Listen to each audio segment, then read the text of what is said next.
পাওয়ায় আমাদের স্বাস্থ্য ও পরিবার কল্যাণ মন্ত্রণালয়ের নির্দেশনা মোতাবেক এবং বাগেরহাট জেলা প্রশাসক মহোদয়ের নির্দেশনা মোতাবেক আজ শনিবার বাগেরহাট আমাদের মোংলা উপজেলা নির্বাহী কর্মকর্তার সভাপতিত্বে এবং আমাদের এই মোংলার রাজনৈতিক নেতৃবৃন্দ, আমাদের পৌরসভার বিএনপির সভাপতি সেক্রেটারি এবং উপজেলার সভাপতি সেক্রেটারি মহোদয়ের নেতৃত্বে আমরা আমাদের উপজেলা স্বাস্থ্য কমপ্লেক্সে একটি পরিষ্কার পরিচ্ছন্নতা অভিযান শুরু করেছি এবং এটি প্রতি শনিবার অব্যাহত থাকবে।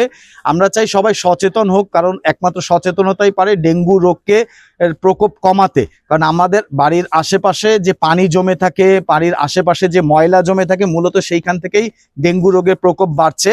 এই মুহূর্তে আমাদের হাসপাতালে 3 জন রোগী ভর্তি আছে। আমরা এখন পর্যন্ত তাদের সুন্দরভাবে ম্যানেজ করেছি, তবে আমরা আশা করি যে আমাদের সচেতনতায় এই ডেঙ্গু রোগের প্রকোপটা এই বছর আমরা নিয়ন্ত্রণে রাখতে পারবো এবং এইভাবে প্রতি শনিবার আমরা আমাদের পরিষ্কার পরিচ্ছন্নতা কার্যক্রম অব্যাহত রাখবো।